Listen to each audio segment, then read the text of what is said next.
mijery ny toedrara politika dia tena niembotra ihany ary nisalasala kely satria enjana araka ny fifidianana filoam-pirenena ireny a, enjana araka ny fifidianana solombavam-bahoaka tsy anjazy. Ary raha manolo-tsotra toanazy zany a, izay mpandrara tsy manana, tsy mbola niditra tamin'izany sehatra politika izany a, dia tena saika kivy hoe alao ihany hijanona. Fa rehefa tonga kosa ny fotoana misokatra amin'izay ny fanoratana nakana amin'ny firotsahana hovidiana be ny tanàna, dia nivery amin'irehatra tato anatiko ny fanidina hitondra ny anjara biko amin'ny fanarenana ny tanàna sy ny fanatsarana ny mponina, fanatsarana ny fiainam-ponina eto Antananarivo. Mahaleo tena tanteraka ary lalaka manantsoa na ara-firekevitra politika na amin'ny fanatanterahana mifampelezan-kevitra ao anatin'ny vola enti-manana zany a, tena vola no manina ny vady anatanterahana izao fampelezan-kevitra izao no nampiasainay.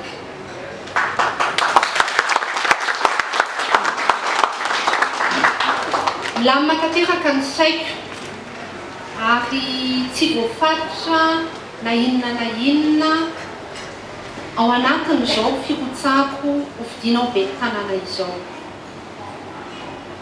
Niainga avy amin'ny tetikasa, nirana nandinika tamin'ny olona maro teny anivon'ny fokontany tetikasa izay naroso. Mikondona anao amin'ireny tetikasa ireny fa tsy hoe tonga ho azy, narafitra mba ho tsotra ho azo ny olona rehetra. Ary nijerena koa ny fomba entina natanterahana izany tetikasa izany. Nisy asa natanterahana tao, nisy firaisan-kina tao, nisy fotoanan-doha tao. Tiako tenenina amin'izany a, tsy hoe kahitaitra fotsiny korony dia milatsaka miroso amin'ny fifidianana, fa efa mba niomana tsara amin'izany.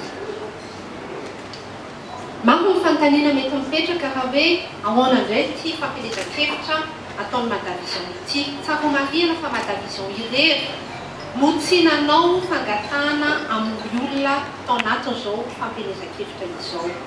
Ny antony dia nenay mazava tsara ny fampahafantarana ny tetikasa ary mba ho tonga eny am-pelatana mifidy ny programan'asa izay ny tanjona. Araka ny teneniko teo, mahaleo tena tanteraka na ara-bola na ara-firekevitra izahay, ka noho izany a tsy afaka manao fandaniana impona. Ny kirakira serasera raha ny tenako manokana efa ho 40 taona izao. Io tsy ny enti-manana ny zava-dehibe fa ny fahaizana mandrindra, ny fahaizana mandamina ary ny fahaizana mamantatra amin'ny fotoana ahoana, amin'ny fomba ahoana, amin'ny toerana aiza no entina mampahafantatra ny tena sy ny programa entin'ny Madavision laharana faharoa.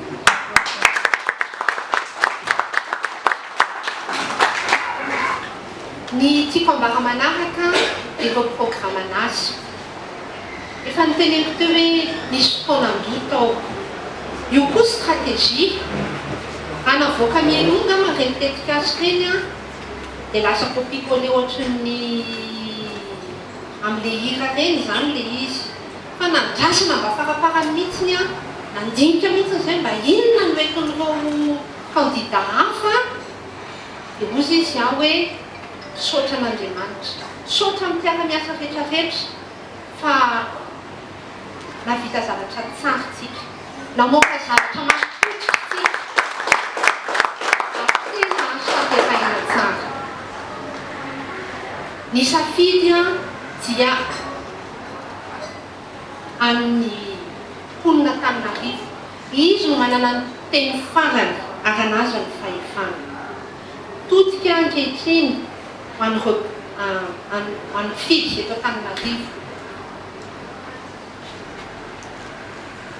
mihoatra ny atsasa manila mifidy no malaina mandeha mifidy satria everitsika fa tsy dia ampiova loatra ny fiainantsika na iza ny tata eo. Ny zavatra mbarako dia rehefa tsy mandeha mifidy isika dia ahodin'ny olona ireny vato ny olona tsy mifidy reny. Ka ianao zany mihevitra hoe za tsy mikitikidika ny politika io zay ataonareo fa ny vatonao iny dia lalana malalaka be anaovany sasany ny asa ratsiny. Ka mengavy mangataka 3 minitra anatin'ny fiainantsika iny mandehana mifidy. Samy manana ny tetikasany daholo ireo kandida anankisivy. Mety ao, mety aminao, ao tsy mandresy lahatra anao, ao no mbola ilainao fandinihana kely hatramin'ny azoma fa mandehana mifidy.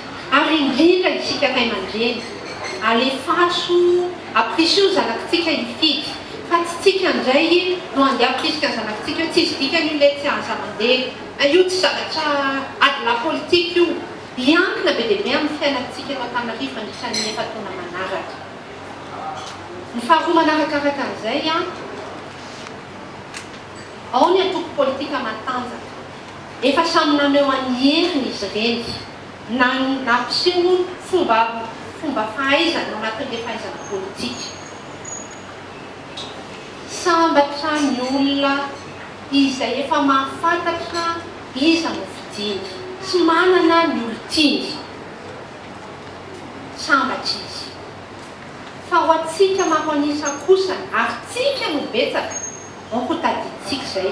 Ka tamin'ny députation 85 000 mahery ny an'ny atoko lehibe anankiray, 75 000 ny an'ny atoko lehibe anankiray, 150 000 électeurs indépendants ary 300 000 électeurs tsy nandeha mifidy.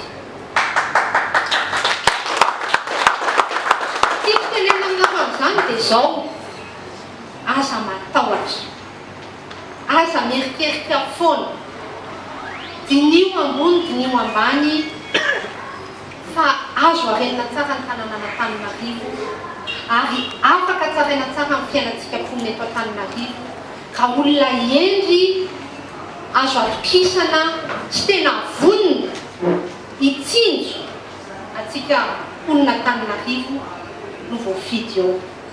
Fa io eny am-pelantanantsika safidy sy safidinao ny anaova zavatra be dia be eto Antananarivo ary ho an'ny tanànatsika. Tena mizaka ilay magamakely io vety tanàna Antananarivo renivohitra ity. Dia kosa izy hoe 19 taona lasa no nananganako ny orinasa voalohany.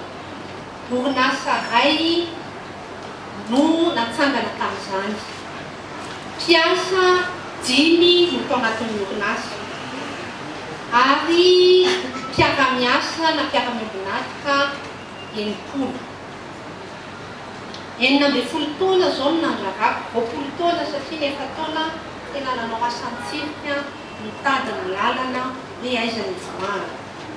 Ankehitriny orinasa mihoatra ny 3 no tantanako, mpiasa mihoatra ny 700 eraky Madagasikara no entiko ary anatin'ny tambazotra amin'ny Madavision orinasa mihoatra ny 700. Dikan'izany manana fomba fijery alavitra, manana fahaiza-manao, fahaizana mamorona ary indrindra nametraka fifampitokisana tamin'ny mpiara-miombinatoka sy ny mpiara-miasa mba azo vokatra tsara, maharitra ary mba samy mahazo tombontsoa rehetra ao anatiny. Miteny azy zany androany fa zakany fa manan-tsoary lala tsara no mitantana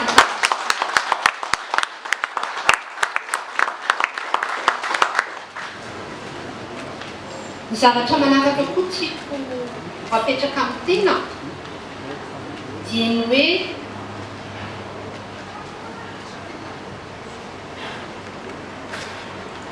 asanatsika mety misy disadisa amiko sy ampitondra foibe na ny fanjakana foibe ahoana ny fomba hitantanako hitananana Antananarivo. Dia hozy izy aho hoe tetikasa tsotra mahomby azo tanterahina tsara anatin'ny fotoana fohy ary tsy miandry famatsim-bola no tetikasa na roso. Matoa no fidino be ny tanàna dia vonona ny andrainy andraikitra rehetra entiko anatanterahana ireny tetikasa mila atao aingana ireny. Faharoa manaraka an'izay ny fahaizana mifandresy lahatra ao anatin'ny zavatra rehetrarehetra atao. Mafy nefa nysedraiko tao anatin'ny selatra ny fanjarana nandalovako olana maro fa olona mandala fihavanana ny tenako ary mitana ny teny izay nomeko. Sakako nefa fa tsy vitako rery izany ka misokatra ny varavarana mba iarahan'ny rehetra miara-miasa sy hanatanteraka n'izay hasoa ny mponina Antananarivo voalohany ary ny tanànana Antananarivo ny manaraka. Tsika tenena manaraka koa dia izao tsy manana fahavalo politika ny tena. Tsy manana fahavalo politika ny tena. Anangana, anorina, anatsara izay ny tarigetrako sy izay ny filamatra petrako ao anatin'ny rehetra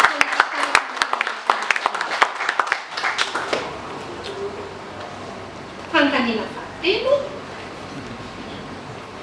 Maro no mihokosaina ny amin'ny mety fierahany Madavision sy orinasa iray izay tantanana olona manana toerana ambony eto amin'ny firenena. Maria Pandroany fa ny Madavision dia izay mivady no tompony. Ary ny orinasa anankiray izay everiny maro hoe ao anatiny koa ny tenako tsy ao anatiny tenako azo manokana iny. Ary tamin'ny taona enina tamin'ny 2006 no efa tsy niaraka niasa intsony Media Consulting sy Madavision fa samy naka ny lalany. Media Consulting nanotoy tamin'ny resaka spectacle, Madavision nanohy ny hetsika ara-barotra. Tsy praitolona fa politika koa izahay. Izy nifidy anohana ny fitondrana ankehitriny. Izahay kosany dia tena tsy mikitika ny resaka politika mihitsiny fa tonga kosa izao fotoana amin'ny anarako manokana fandresen-dahatrako manokana ary manokana tokana